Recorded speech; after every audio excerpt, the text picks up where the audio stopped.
Clare is an independent scholar based in Washington, D.C. area of the United States with an MFA in creative writing and a BA in politics, philosophy, and economics. Her research focuses on gender and disability in the works of J.R.R. Tolkien and other fantastic literature, and has appeared in Malon, Journal of Tolkien Research and Mythlore. I'm also just going to plug that she was also published in Tolkien and Diversity, where she spoke about Tolkien and disability last year. If you haven't got it, go buy it.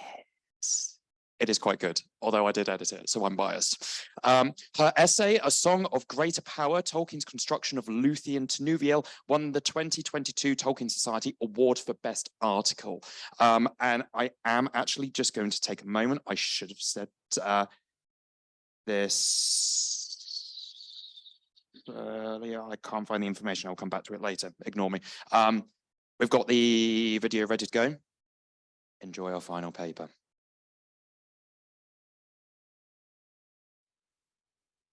Hello, everyone. My name is Clare Moore, and I am sorry that I cannot be with everyone live today since I am traveling, but I am still excited to be a part of this wonderful program, though I know that this is the last presentation of the day and everyone's brains is probably full of content, so I will try to keep this short and simple, but hopefully meaningful today as we close it out.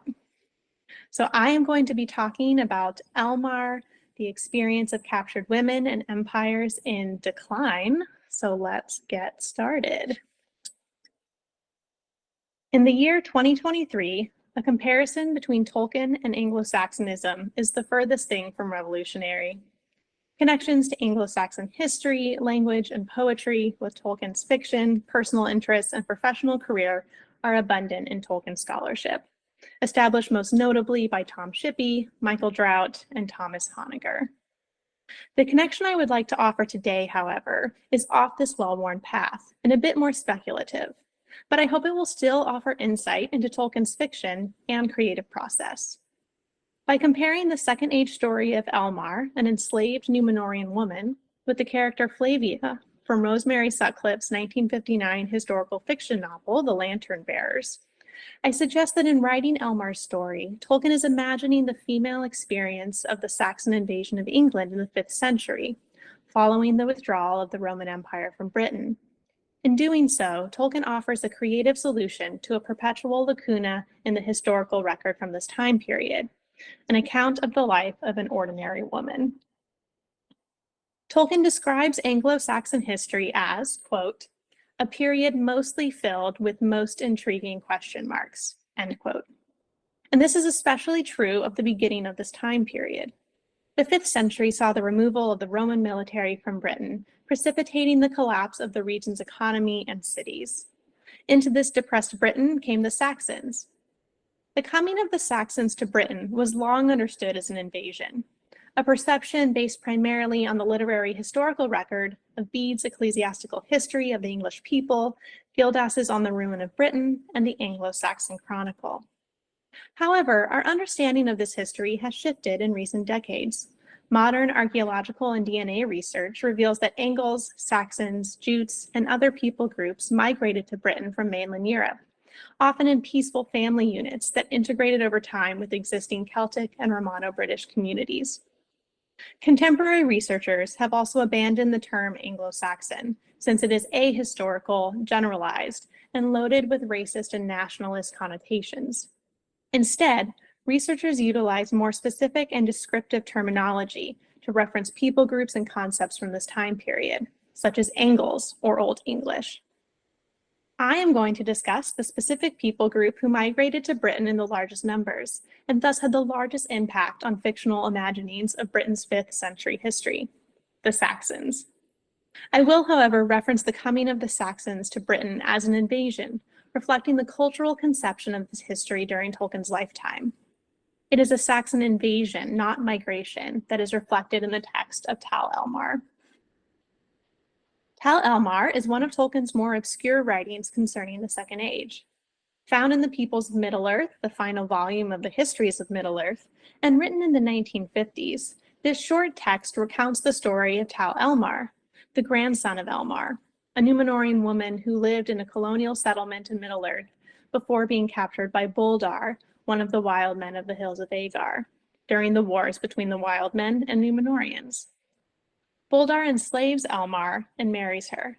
They have multiple children, and Elmar spends the rest of her life in the hills of Agar. After a brief account of Elmar's life, the text moves on to tell the story of her grandson, which Tolkien never finished. Rosemary Sutcliffe, a noted children's historical fiction writer of the 20th century, published her novel The Lantern Bearers in 1959. The Lantern Bearers is the third book of a series known as the Dolphin Cycle.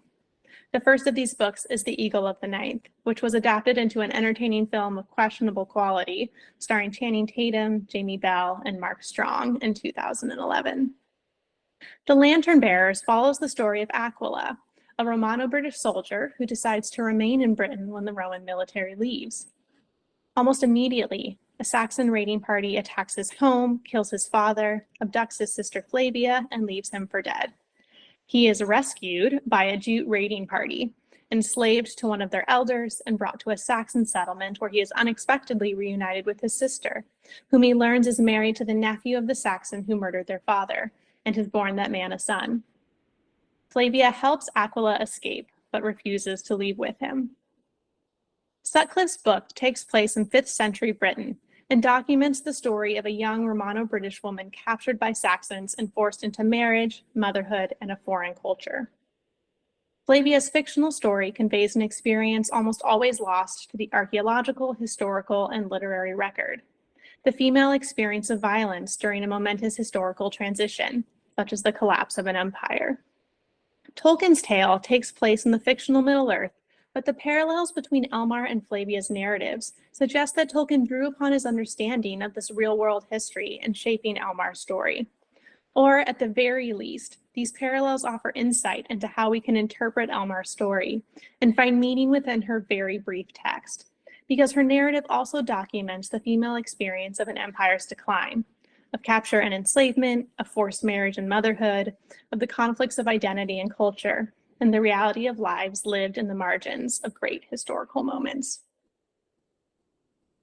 Elmar's narrative shares several key elements with Flavia's that bring Elmar's story into alignment with the narrative of the female experience of the Saxon invasion. First, Númenór resembles the Roman Empire, casting the Númenórean settlers of Middle-earth as the Romano-British people of 5th century England, while the wild men resemble the Saxon invaders. These similarities manifest physically, linguistically, and culturally. Second, Elmar and Flavia's stories share the same plot progression. They are captured during a violent attack, forced to marry one of their attackers, have children with these men, and spend the rest of their lives living in this forced foreign community. Thirdly, through their lived experience of this distinctly female ordeal, both Elmar and Flavia demonstrate the impact of empires and their decline on the lives of those often marginalized by history. The similarities between the Númenóreans and Romans and the wild men and Saxons are found in the juxtaposition between the two opposing races. Philosopher Charles W. Mills, whose essay The Wretched of Middle-earth, an Orcish Manifesto, was written in the 1980s but published posthumously in 2022, proposes that Tolkien constructs his races in terms of aesthetics, including physical appearance, morality, and social order, language, and culture. Along these lines, Tal-Elmar's Númenórean genetic inheritance from his grandmother includes being tall, and respectful of other people. When he speaks the language of the wild men, he makes it lovelier to hear. And when he encounters sailors from Númenór on the shore near his home, he, quote, allows the language to be known and only thinly veiled from him, end quote. Overall, Tolkien describes Tal-Elmar as one of an alien people living among an ignoble people. Tal-Elmar's racial superiority, demonstrated through his fair, meaning both beautiful and white, appearance, his respectful morality, his perception of language, and his cultural identity as an alien living among ignoble people, derives from his Númenórean grandmother. It is Elmar who is beautiful and white, speaks an aesthetic language, and hails from a superior culture. This directly contrasts Tolkien's construction of the wild men, who are, quote, broad, swarthy, short, tough, harsh-tongued, heavy-handed, and quick to violence, end quote. In one sentence, Tolkien confirms the aesthetic, linguistic, and cultural inferiority of the wild men in opposition to the Númenóreans. As a Romano-British woman, Flavia's aesthetics are also elevated over that of the opposing race, the Saxons. Flavia has black hair, quote, harsh as a stallion's mane and so full of life that she could comb sparks out of it, end quote. And though her dark hair may seem to contrast Elmar's whiteness, Flavia's beauty is still presented as fair, meaning beautiful, much like Tolkien presents Luthien as fair but dark-haired, and Flavia is still described as white. The aesthetics of the Saxons directly contrast that of Flavia and Aquila. Sutcliffe describes the Saxons as yellow-haired, but also as big, broad-faced, in other terms reminiscent of Tolkien's swarthy wild men. Compared to Flavia and Aquila's Latin, the Saxon language is guttural, and of course, it is the violent Saxons who attack a peaceful Romano-British farm. Therefore, the racial superiority links the Númenóreans and the Romano-British people, and racial inferiority links the barbaric and violent wild men and Saxons. Within the conflicts between these opposing races, Elmar and Flavia experience a similar progression of events. First, they are captured and abducted from their homes. From the war with the Númenóreans, Boldar, Tal-Elmar's grandfather, brings back as booty, quote, a wound and a sword and a woman, end quote, the woman being Elmar. When Saxons attack Aquila's family's farm, Flavia is carried off, shrieking her brother's name and, quote, struggling like a wildcat over the shoulder of a laughing, fair-haired giant, end quote. Once captured, both Elmar and Flavia are forced to marry their abductors. Tolkien writes that Elmar was, quote, fortunate, for the fate of the captives was short and cruel, but Boldar took her as his wife, for she was beautiful, end quote. In the Saxon settlement, Aquila recognizes Flavia because she wears their father's ring, which she later tells him she received as a bride price from the Saxon who carried her off. In both of these situations, it is important to recognize that marriage does not nullify the violence of Elmar or Flavia's experience. Elmar identifies herself as a captive, but her condition should be defined as enslavement. Philosopher Michael Rhoda summarizes two standards for identifying an enslaved person. First, that they are controlled to a level equivalent to that of an object, and second, they are exploited for the advantage of the controlling group or individual. Boldar's control of Elmar is clear, since he tells her it is vain to try to escape from him.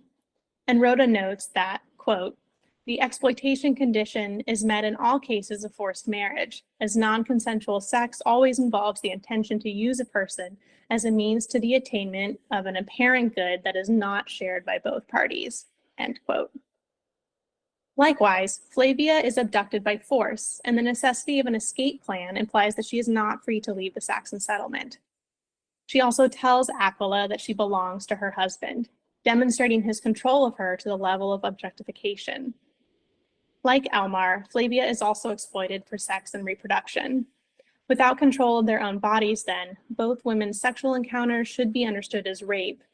Thus, while we can view these relationships as marriages, we must simultaneously interpret them as enslavement and sexual violence.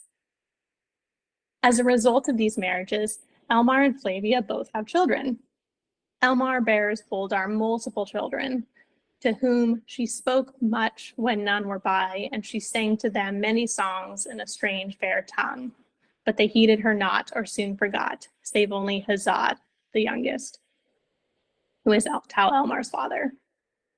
When Aquila meets Flavia again, she has a small child playing at her feet, quote, a man-child of about a year old, end quote. When Aquila asks Flavia what happened to her, she gestures to the child, as though that answered the whole question. Forced into these lives, into marriages and motherhood, both Elmar and Flavia remain in these foreign communities the rest of their days. Elmar tells Boldar, quote, if here I must dwell, then dwell I must, as one whose body is in this place at thy will, but my thought far elsewhere. And this vengeance I shall have, that while my body is kept here in exile, the lot of all this folk shall worsen, and thine most.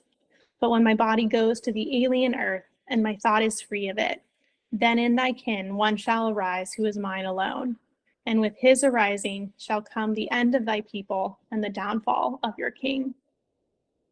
After this speech, Elmar is a woman of few words while her life lasted. In the Saxon settlement, Flavia helps Aquila escape, and he asks her to come with him.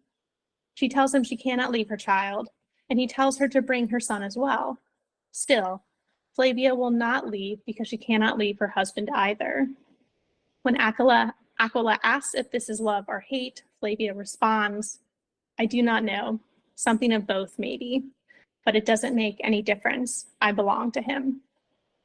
When they part for the last time, she tells him, remember me sometimes, even though it hurts to remember. Years later, Aquila meets Flavia's son and learns that she is still alive and living in the Saxon community.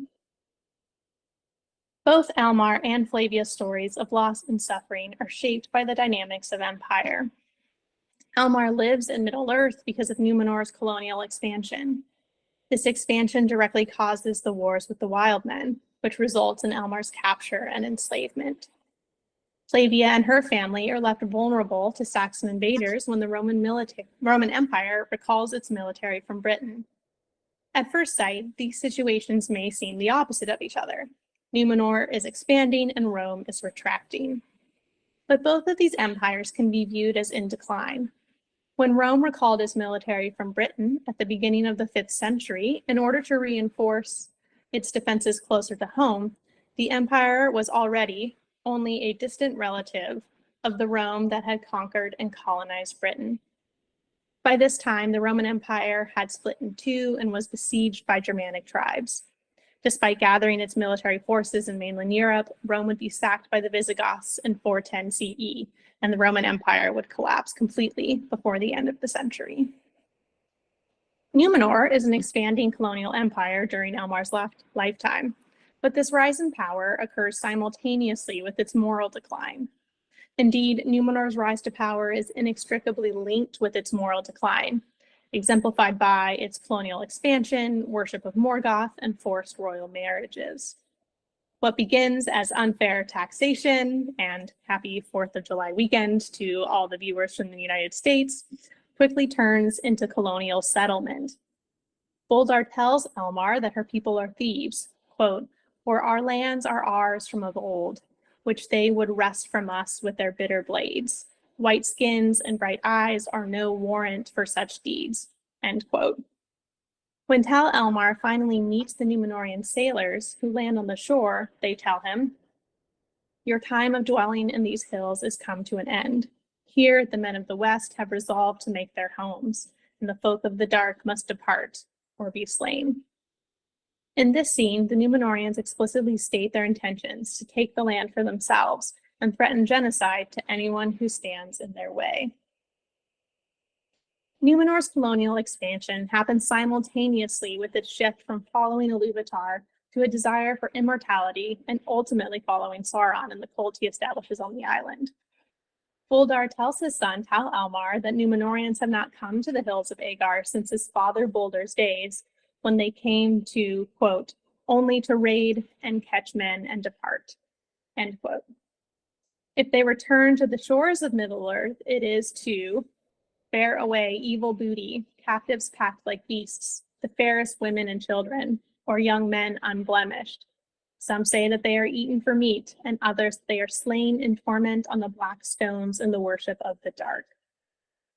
Boldar's rumors prove to be true, as, under Sauron's influence, Númenóreans worship Morgoth, first secretly and then openly through practices that include human sacrifice. Númenor's moral decline during this time is also marked by two forced royal marriages, Ar-Gimilzor's marriage to Inzelbeth and Ar-Pharazôn's marriage to Tar-Miriel. Ar-Gimilzor is described as the greatest enemy of the faithful that had yet arisen. In his day, the white tree was untended and began to decline, and he forbade utterly the use of the elven tongues, and punished those that welcomed the ships of Erisea. He revered nothing, and never went to the hollow of Eru. while Ar-Pharazôn is well known as the king who sails to Aman under the influence of Sauron, causing the Valar to ask Eru to sink the island of Númenór. Despite Númenor's rising political and economic power then, it is clearly an empire in moral decline, as demonstrated by its violent colonial expansion, violent religious practices, and violent royal marriages. Númenor's colonial expansion, religious practices, and royal marriages only further align it with the Roman Empire. When I read the text of Tal-Elmar and the lantern bearers, I am deeply grieved by the stories of Elmar and Flavia. Tolkien and Sutcliffe keenly portray the violence, pain, and loss these two women experience as the result of the broader conflicts of empires. By telling these stories, both Tolkien and Sutcliffe fill a gap in the historical record, offering a personal and sympathetic account of a female experience of the historic 5th century. Through this lens, it is possible to see Tolkien as writing historical fan fiction in order to explain one of the many question marks left by history. Thank you. So that is all I have for you today, and I know the day is almost done. I am happy to take questions. You can find me on Twitter or other social media places, and I would be happy to discuss this, but I will turn it back over to the Tolkien Society. Thank you.